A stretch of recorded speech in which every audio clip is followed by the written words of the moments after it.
Hello, everybody, and welcome back to another episode of Corridor Conversations. I am your host, President and CEO of the Iowa Lakes Corridor, Kurt Stroud, joined in studio today with Trevor Smith, Senior Vice President of Economic Development, and welcome back to Northwest Iowa, Mr. Cory Hepola in My Town. If you remember, last year we did the My Town Series Season 1, the inaugural season, Episode 7, 2. You're episode 2. Yeah, here we go. The episode first really number 2. on location episode. Yeah. It's amazing episode. And we got Cory back in our studio today to talk about shattering rural misconceptions. Yeah. And we talk about what rural is, and people talk about rural dying and all the misconception stuff out there. It's good to have you back in studio. Kind of talk about that here today. And we are once again shooting live from Studio 12 in downtown Estherville, and a great partner here in Emmett County and the city of Estherville with Lexi Reuter, Penny Clayton, and the great team over here to host us right here in downtown Estherville. So with that, welcome back to Northwest Iowa, my friend. I understand you had a little bit of a snowy drive in the spring to get yourself down here today. Just get out of the suburbs and get down. It was fine. Unexpected snowstorm. Jeez, we talk about it, and we had a little bit of snow here in Northwest Iowa back in late November, early December. But the last week and a half, Trevor's been. Feels like golf weather a little bit up here. It's been beautiful, and I've even seen a few driving ranges open in February, which is crazy to see. Yeah. So, and the rotary car already went through the ice, and that's got to be a record, right? I saw that. Yeah. Is that a record? That's got to be the record. Like February 18th, I think it went through. Yeah. So it was crazy, but early. But so no, great. Welcome back, and thanks for taking time out because, as you know, Cory, we're nonprofit. We're an economic development organization that we have partners across 4 counties, which include Buena Vista, Clay, Dickinson, and Emmett. And most of our communities are the size of 11,000 or less. Most of them are less than that. We have 2 large communities in Storm Lake and Spencer. Everything else is really in that range of 2 to 5,000. So. And everything we do is from a community development, quality of life, and just really promoting what Northwest Iowa is all about. And we were connected to you last year with your vision on rural misconceptions and what that means. And we really developed a great relationship with you because of your vision on that. So I think to kick things off, just give our listeners once again just a little bit of background on who you are, how you got to where you are, and then maybe a little bit of your vision around My Town. Yeah, I mean, it's very mission driven for me, the My Town series, and what we've done and where we're at. And it started because we're here in a small town in Estherville, and that's what I grew up in. Yeah. Like I grew up in a town of 3,500 people. Well, it wasn't 35 then. It was 2,500 in western Minnesota. So the best way to describe it is it's about 3 hours northwest of Minneapolis, an hour east of Fargo. But it's perfectly situated in lake country. So our county is known for having more than 1,000 lakes in it, just in the county itself. But the county's 50,000 people. But I grew up in this town called Perham, and I as a young person, just the only thing I ever wanted to do, my dream was to become a TV news anchor in Minneapolis. It was probably silly because I never had any backup plan. Like, even as a young student, people would be like, okay, well, cool, but what else? And I'm like, what do you mean what else? There is nothing else. That was it. And so I really followed that dream from Perham, my small town, to Fargo-Moorhead, where I went to college and then got my first job. And then the slow climb up the ladder in broadcast news. I was in Fargo and Montana and upstate New York and Texas, and then got back home to Minnesota in Minneapolis, the dream, in 2015. Yeah. And we can get into it later on a little bit too, but that's where things started to shift for me. A couple things changed. One, you become married, kids. Mm-hmm. All of a sudden, perspective on what's truly important changed. And I started looking back at where I grew up with such a fondness. And I always loved where I grew up. My family's all still there. A deep pride in my hometown of Perham. But I started looking at it differently as a place where I could live and understanding why my parents wanted to raise us there. And that's something I didn't take into account when I'm 18 and leaving. And then I think, and this is what really inspired My Town, was working in a city, specifically in a newsroom, just hearing the way that people would talk or think about small towns or what it was like living there. It was always perceived negatively. And that's what really inspired me. I'm like, well, wait a second. My hometown in Perham is full of talented people. They could choose to live in Minneapolis if they wanted to. They could choose to be in Chicago, New York, London, wherever. They choose to be in a small town. And so we thought, could we create something that shows that choice, and why people choose it? Yeah. And we're going to be able to talk about my town here in a little bit. And you just got done shooting and releasing season 2. So it's been a great success, and showcasing all of the things you just talked about on why rural and why we live here. But before we dive into that, Trevor, I think it's time for our meddler moment in our sponsor. I think it absolutely is time for the Meddler Moment. This podcast is presented to you by Meddler Coffee, who actually was the subject of our episode of My Town as a part of that. So Cory got a chance to meet Carrie and Heather. Yeah. And it was a lot of fun shooting that. And they got a great story to tell on how they created the concept of Meddler. And so with our Meddler Moment question of the episode is, first off, what's your go-to coffee order? First go-to coffee. Well, I have an awesome Meddler coffee right here. This is vanilla, and I think I had a Purple Tiger lined up too. Because both of them, and I had tried a couple other ones too when I was there. But typically, I like it all, but I go straight black. And as I learned from Carrie, hey, right here, man, that's me. Right here, look at this. I know, black coffee. But what I learned from Carrie is I get made fun of for that. He calls it drip coffee. I didn't that's what I learned at Meddler. What's on drip? Yeah, what's on drip? What's on drip? I remember that part of the episode. And I look like an idiot asking him, but we call it what's on drip, he says. I remember that part of the episode. So then, second question I got for you for our Meddler Moment question is, what's been one of the most unexpected things that's happened in the My Town series? While you're filming, anything crazy kind of happen? I know you get to operate a lot of different machinery, do a lot of different fun things. Is there anything behind the scenes that you want to talk about? It's like, wow, that was an unexpected thing that happened. Yeah, get me in a farm situation and eyes wide open, just have no idea what's happening, and that's always fun for me. In Rock Valley, Iowa, went into some Caterpillar crane thing, and like it was, and the nice thing about that was the owner, Mike Post, was like, hey, just have at it. Like I knew what I was doing in there, so that was pretty fun. But I'll say the most unexpected moment for me was actually here in Estherville. Lexi taking me on this swinging bridge, and at first not knowing why we're up there, where we're going, and just unexpectedly seeing these locks that were up there. Oh, yeah. It was such a cute moment, and I thought that was such a neat community identifier. Although it might be small, and maybe not everyone even notices it here, but like from the outside, I thought that was such a cute thing. Yeah. And that was unexpected. I had no idea they were up there, and it really kind of. And although it was maybe me. Unexpected, I think Lexi would maybe appreciate not maybe encouraging the public to go put their locks out there due to weight regulations on the bridge and things like that. But for the time being, it is a little cool thing and something unexpected. And she did say that, I think, in the episode. Yeah. Because she has to go up there and cut them off. Yeah.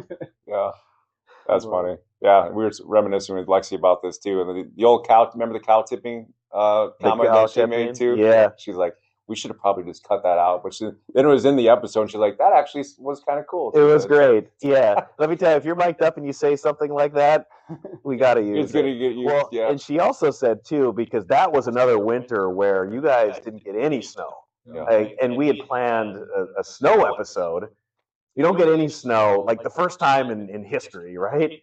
But Lexi's out there, and we were filming, I think it was February 2nd. If I'm not mistaken. I believe it was Groundhog Day. And we're out there, and it was windy, and it was deceptively cold. And she's out there in a thin little jacket, no hat, has to borrow gloves. And she made this comment of like, well, I dressed for the high of the day. And for whatever reason, that just made me laugh. Right. Which is weird for February, too, because it's typically like single digits. Oh, yeah. But it was forecast to be a little bit warmer with no snow, to your point. But Memories, man. You come up one time, look at all these memories you head back to Minnesota with. Driving in too, like driving in, it just brought back a lot of memories, positive memories for me too. And being, we're set up here across from the library, and it's such a beautiful downtown square. Yep. So yeah. Oh, that's cool. Well, I want to talk my town. Because a lot of our listeners are probably going to recognize you. We're going to recognize the name, but you also were a keynote speaker at our business recognition event back in 2024 and did an outstanding job. That's when we recorded season 1. And a lot of what we try to do with our team is we try to highlight rural communities and why they're so special, and the misconceptions of rural is dying, right? I mean, that's a lot of what's going on there. And you're such a visionary, and you try to break those rural misconceptions, which is really what My Town is all about. So talk about your inspiration with My Town. You did season 1, which was ultimately a success, which led into now the completion of season 2. Just talk about that and the importance of maybe what that's all about. Yeah, so I'll kind of share that, it all started with, I was working in a newsroom, and I think, I'm working a job that I dreamed about as a kid. And I want to share, like, I loved it, like, very thankful, grateful for it, right? But I started to kind of feel this tug on, hey, you're not meant to do this for the rest of your life. Like, this was meant for a time. Now, could you utilize your storytelling skills and your excitement and passion in a different way? And this was not an overnight, like, hey, I'm just going to go do this now the next day. This is very much a time of discernment where I did feel kind of a tug. The Lord kind of whispering and saying, like, hey, there's other things out there. And what really came into focus was what I had mentioned, just all the negative misconceptions about small towns. It'd be like working in a newsroom, and I'd meet people, and they'd be like, oh, yeah, you're from a small town? Good for you. You made it out of there. And I just thought that was so weird because I'm like, well, my town, Kurt, I told you at the beginning, it's 3,500 people. Well, it wasn't when I was a kid. Well, it's almost doubled in size since I was a kid. So small towns aren't dying, but why is that the narrative, that every small town is dying? You can't, your dreams go to die there. You can't live there. Right. And so really tried to explore that, and then just like try to discover, like, okay, well, what is the actual data? And it turns out, well, the rural population, rural counties have grown at an 11% rate since 1970. So they've never stopped growing, but yet there's this misconception that they're dying. So I just, over some period of time of discernment, I'm like, well, what could we do? So I felt like, well, I think we could help tell community stories and really focus in on the human side, like why people, and if we show people, and their choice on why they choose to be there, that's just a really powerful testimonial. So that's how we, initially thought, well, let's create this series to do that, because the other part of that is there's power in numbers. Like if we do one story, okay, well, that's great, but you do 7 consecutive weeks in different places, well, now that's a real testimonial. Yeah, so it's a long play for you too, right? Because you're telling the power through story, right? Through multiple seasons of trying to break down that misconception. And in Trevor, we talk about that from our office and our standpoint too. And we talk about workforce development and trying to recruit kids to build our communities. It's a long play there too. And it's really going back to getting into our schools and building those partnerships and telling the story why coming back home, like we all did. Everyone on our team and everybody sitting here together on set came back home to our small rural communities. But from a cultural and a long play standpoint, I mean, that's a lot what we do at workforce development too, right? Yeah, and I think the Homegrown Talent Initiative is a big example of that. We just finished our grant cycle for 2026, and this year we're giving out 4 to help recruit back some of those young individuals who are fresh out of college or maybe a few years out, who took internships in Des Moines, Minneapolis, Sioux Falls, and now they're returning back home here to the region. And like Kurt mentioned, like what you're doing, we kind of got a little bit inspired by the My Town stuff, the way you do the storytelling. That's kind of what we wanted to focus on with our Homegrown Talent Initiative, because if you can get the actual people who did it to get them to tell their stories, like you said, it's a powerful testimonial. And I think that's what kind of can help move the needle, change the narrative. And it's a long play for the future. So keep building that base of stories and that pipeline, and you can change those narratives. And I think to your point, Trevor, I think there's a lot of people out there that they do have it on their heart. Mm-hmm. They do want to move back, but society, pop culture, just for so long has said, you can't do that. You shouldn't do that. Right. And I can share on some of the models in storytelling that has done that. But so what we wanted to do, to your point that I think aligns with your initiative, is we look at like the audience in 4 buckets. So there are people who are rural by choice. They grew up here, in the Iowa Lakes corridor. They never wanted to leave. And that's great. Like they went to school here, they got a job here, they're proud of where they're from, they love where they're from, they're community advocates. That's awesome. The people you're talking about too, the people who grew up here, they left for college, maybe they started their career, they're now ready to have a family, or maybe they've started to have their family. Well, we want to bring those people back if they're ready and let them know, like, hey, we've got great jobs here, we've got lakes here, we've got great schools here. And so we term that in the economic development world as boomerangs, right? We want to get those boomerangs back. You think about a boomerang, you throw it, they go out, and then we bring them back. Yep.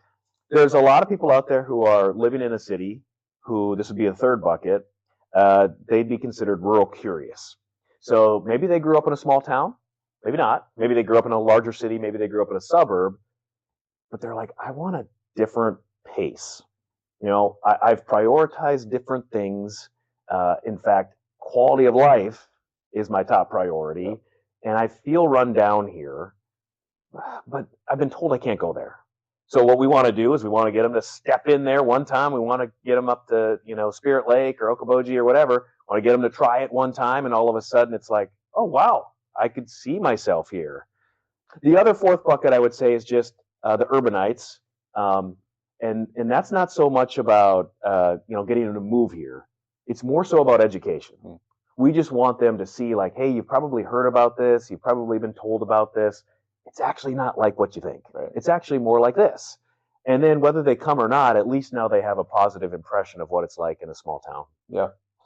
Yeah, no, I agree. And then, the kids that are going to our schools now are very impressionable still. That's our thought at our organization, and our board, I think, would agree with that majority of them don't know what they probably want to do in the future. And so we talk about growing rural communities and bringing these kids back. We got to provide experiences for them right now while they're in school to want to come back. And so we're going to invite you right now to come back. We're going to be hosting a Build My Future event. And I don't know if you've ever heard what these are. But they're hands-on skill training events where we bring our high school kids in front of our companies to do hands-on skill training. And I've seen you drive a skid loader, right? In one of the episodes. Did you tip back or dump the hay bale on you? I did. So we're gonna invite you back to maybe get you back into the skid loader. We're gonna put a hay bale on there to see if you can actually navigate that. But that's one of the things we're doing too, is to try to get these skills in front of these kids now and show them the opportunities, because our companies are continuing to grow in our rural communities. They need skilled workforce. And so part of what we're trying to do is provide those skills and those opportunities for them, right, Trevor? Yeah. And Build My Future and trying to showcase those skills. No, Build My Future, it's going to be an unbelievable opportunity. We got close to about 50 exhibitors who are coming in with their manufacturing companies, healthcare, surgical tech programs, and everywhere in between, electrician, HVAC, all of that going to be under the roof, and they're going to be providing a hands-on experience for these kids and students to try out a bunch of different things and actually get a hands-on thing, so that way they can experience it for themselves. And so they can figure out what they like, don't like, and they can actually see themselves in the job versus just talking to somebody at a career fair who's just telling them about it. And so we got a whole bunch of large equipment machinery to small different types of exhibits, but it'll be very interactive and going to be a fun time. But I'm not sure if we'll be able to get insurance to cover Cory operating anything. You just, if they saw the video, they'd be like, "There's no way." He is uncoverable for this.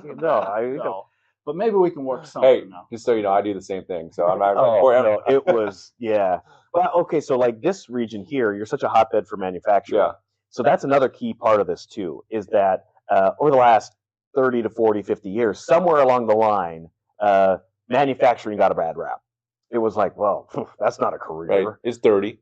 Yeah. Right. It's dirty. It's gross. Yep. Like nobody wants to do that. You shouldn't do that. And I think what happened is, and there's nothing inherently wrong with this. I look at so my parents grew up very small town. They didn't have the opportunity to go to college. Like their families were low income. They didn't have the opportunity. So they grew up, they're about 70 years old. And they were like to me and my sister, like, it wasn't an option. You're just going to college, which is great, right? However, along with that, a narrative was built that like, if you don't go to college, you're an idiot. Or you should, and that's just not the truth. Like there are so many people who are incredibly talented and passionate, and that should be a career that is looked at not so negatively, but like as no, this is an opportunity. And I think we're starting to see over the last 5 to 10 years more of that come through different like that initiative you're talking about, different trade. Partnerships within schools now as well that can just get kids, introduced to this line and say like, hey, you can have a pretty good life. You can start earning right out of high school. And if that's what is your priority, then that's great. Yeah. And it shouldn't be looked down upon. Yeah, you talk about rural misconceptions. That is a big one. Like the role of manufacturing and working there. We do a manufacturing month where we tour in the month of October, manufacturers across the corridor region. And you know this, but how clean and well lit and these manufacturing plants are nowadays, like they are high quality, legit places to be working, high quality jobs. And again, it goes back to the opportunities that are here in our rural communities for people to excel in. So. Yeah, and these companies, they have great benefits. You can raise your family here. You can, be the coach of your kids' football team and basketball team. You can have that quality of life that you're after. Yeah. No, it's all there. I agree. Go ahead. Are you going to say something? Yeah, I just got a question for you. Kind of encompassing, my town and your experience and all that. So you've been around to many, many different communities all over the Midwest, filming these My Town episodes, and every community is a little bit different. Yep. But what would you say are some trends that you see where you look at a community and you're like, they're doing a lot of things right, and these are the things that they're doing that I think helps their growth. So maybe give that idea to, some of our listeners out there in other communities, how can they better prepare for the future, change that narrative, and what are the things they're doing? Yeah, that's a great question. So there's two things that I've seen that I would say, one being, and this is probably the top of mind economic development wise, but is housing. I think there's been this misconception that like, how do we attract a workforce, or how do we keep them here, or we have a problem. I guarantee if you build it, they will be here. Like just figuring out a way to get single family homes, multi-family homes, but build it because people will come here. Like they want to move here. Quality of life is the number one priority for millennials and Gen Zers. So housing is always an issue everywhere, but getting housing built here, you will feel it. So that's number one, and what successful communities have tried to crack, and whether that's a partnership with developers or whatnot. Yep. But the other thing too, and this is one that's probably more in my lane where I deal with it all the time, but successful communities come together. And what I mean by that is oftentimes in some of the communities that are a little bit disjointed, you have like the economic development agency, and then you have tourism over here, and then you have the city over here, and you have the county over here. They have the same goal, but they're not working together, Yep. And it's like, well, I can't do that because it's, not in my budget, or I didn't bring the idea up. But the best communities, the ones that are really successful, they all have a partnership where it's like, hey, yeah, this is an initiative we're doing. You need to be a part of this. Like they all are talking and communicating and understanding that, look, workforce recruitment and retention, BR&E, tourism, community giving, it's all the same. So being able to come together, all of these organizations that are all about community building and building that community pride, too often in some of the ones that aren't maybe growing as fast as they'd like, it's because they're off all doing their own thing. You got to break down the silos and you got to start working together. That would be the number one thing, because I see those communities are the ones that get stuff done. Yeah. So, how often do you see that? You've done 2 seasons. You've been in, 14, 16 communities throughout the 15? Yeah. Without naming names. You don't have to use my town, but in your experience, like how often do you see communities align like that? I see it more in the application process, because I would look at like the 15 communities we've done. They don't do a project like this without full on support. Yeah.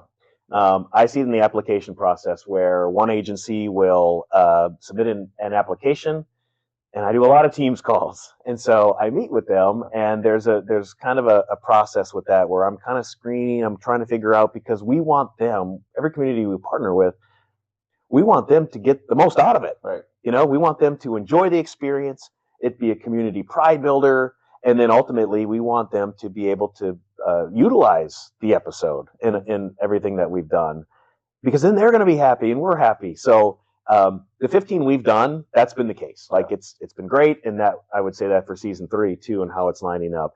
There's been others throughout the process where it just, you can tell kind of early on that it's just not going to be maybe a great fit. Yeah. No. Yeah, no, for sure. And we see that. We're a regional group, as you know. In your other 15 episodes, were there any other like regional organizations that you dealt with or setups like what we have, or were you more just kind of community based? You did Rock Valley, which was an awesome episode, by the way. Yeah. If people haven't seen that, they gotta go check that one out too. Yeah, that one's a really in your communities too. You had some communities too that went through a really challenging time. But I think that story in particular is such a story about the rural resiliency. Yeah. And like we see often when a tragedy hits a small town specifically, I mean, it can go for a large city too, but a tragedy hits a small town, there's really a crossroads. Yeah. It's like, all right, is this the beginning of the slow death of this community? Or is it going to be the moment that inspires us to grow? Mm-hmm. And Rock Valley chose to grow. Yeah. And that's credit to their leadership and the business leaders there and the community itself that rolled up its sleeves and said, this is not going to define us. Yeah.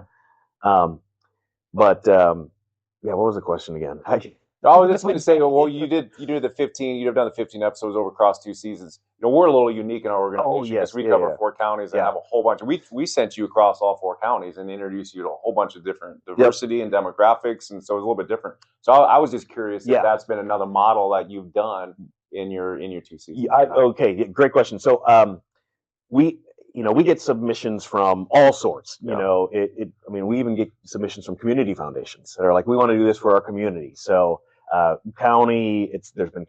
there's been job authorities, there's been cities, there's been regional entities. Mm-hmm. I will say and I'm not just saying this, but I always point to your episode because you have been an inspiration for many, because there's a lot of communities that come to me. In fact, there's one in Ohio that I'm talking with right now that's like, we're kind of a region. Like, I don't know if we would do one community, and they're a little unsure. And I point to them to your episode and I say, look how they did it. Yeah. We did 3 different communities within this region that they all work together, and it's more of a regional approach. And so they love that idea. Yep. And I think the other thing that your episode did that kind of paved the way for our storytelling model is sort of by chance, in that we weren't really, I think when we started, it was like, okay, we're going to be, we were sort of building it. So really appreciate your trust in us. But what we discovered through your episode, which was the second one we ever filmed, and the first one was my hometown. So it's really the first one we ever went out and filmed. But what we found is like the 3-person model is perfect. So finding 3 stories, weaving those together into one larger format. So that's what people, when we get submissions, we point to your episode and we say, like, watch this. We did 3 different communities, 3 different people who all have different stories on how they ended up here. You think about Carrie growing up in in Barbados and choosing to move here without knowing there was a winter.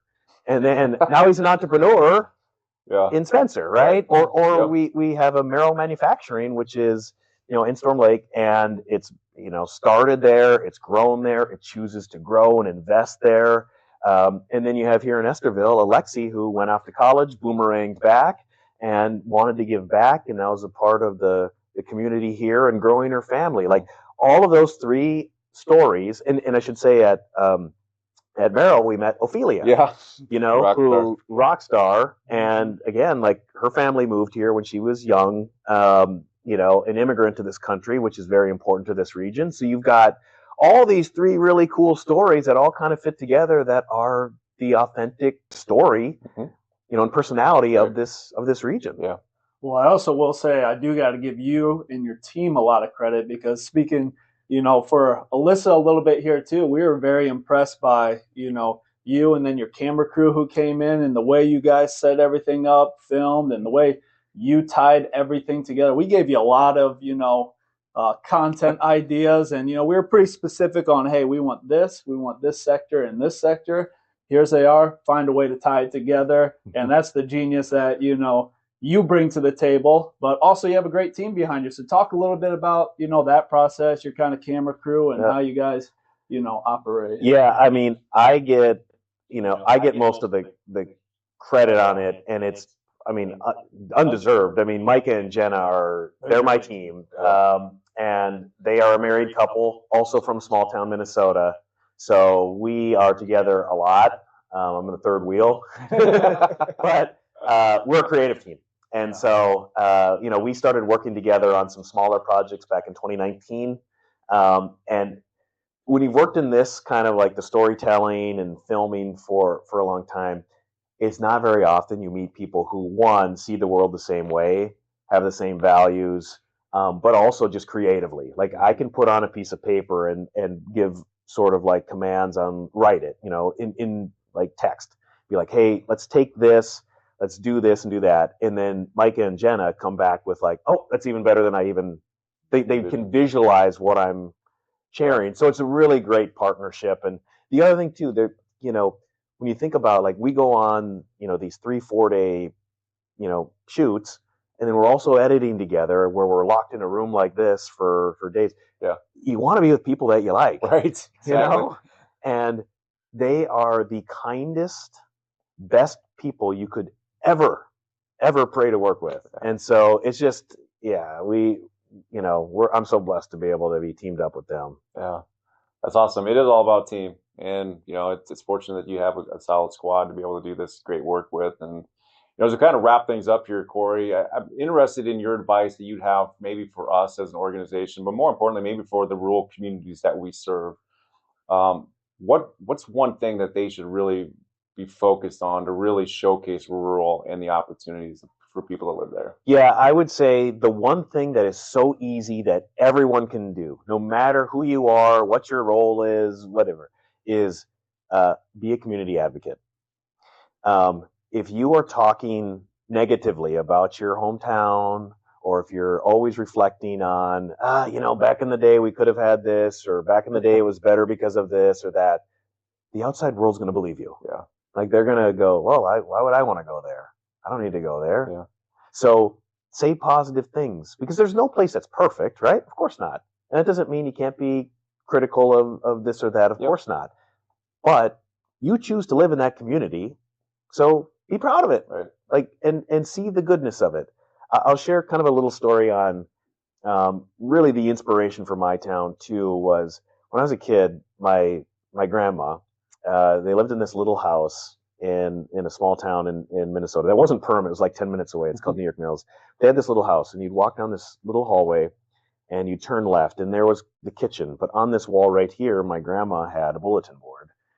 And as a kid, I just remember I would stand by the bulletin board and just read all the articles that she would pin up each and every week, because she would cut out the articles from the local newspaper and pin them up there.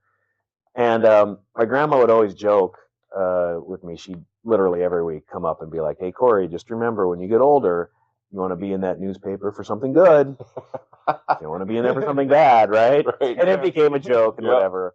My grandma passed away. She ended up getting Alzheimer's and passed away, and so early.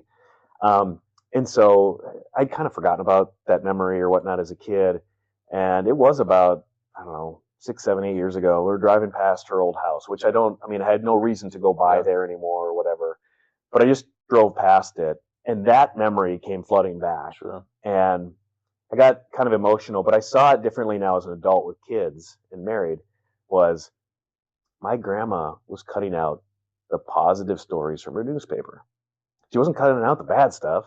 but she was cutting out the positive stuff. And it wasn't even family related all the Sure. time. It was like, hey, this new business downtown, or this young couple getting married, or the team going to stage, or whatever. That was what she was putting up on her bulletin board because she didn't have social media, right? Mm-hmm.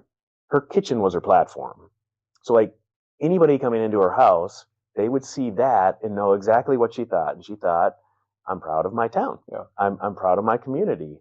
And so that was really the inspiration. Let's pin up those positive stories, on our bulletin board with each episode and show why, these communities are worth it, are where we choose.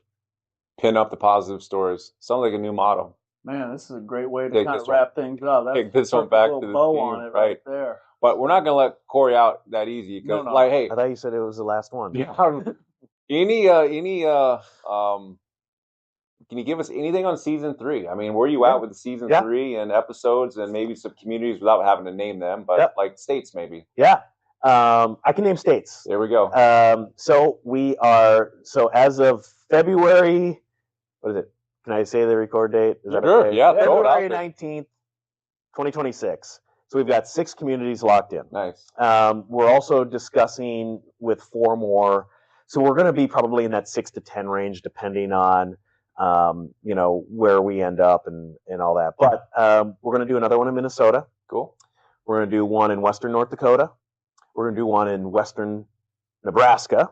Okay. We don't have an Iowa one. So, but I think that's because you're too. We set the bar. You guys too high, in Rock Valley they're too popular, so people are like, we can't live up to that. Yeah. But no, Minnesota, Nebraska, North Dakota, and 3 new states so far. Dang. Florida. Whoa. Yeah. Can we go along to that recording? We'll do some recruiting down there.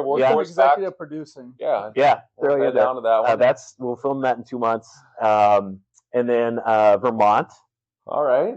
Yep. And then Arizona. So we're going nationwide now. My town's going nationwide. My town is blowing up. But the fun part about this is that, and we saw this year too, with new episodes coming out, people then go back and they watch the first season. They're like, oh, there's more of these? Mm-hmm. So your episode got even more eyeballs now this fall, and so now having another season, there'll be new people in new states going back to it. So that's the fun part. Yeah. The other thing too is like some of the other states that we're kind of talking with. There's one in Ohio, Maryland, Michigan, Texas. So yeah, we're kind of getting more and more interest nationwide. That's awesome. Good. For listeners that want to check you out, I mean, website address.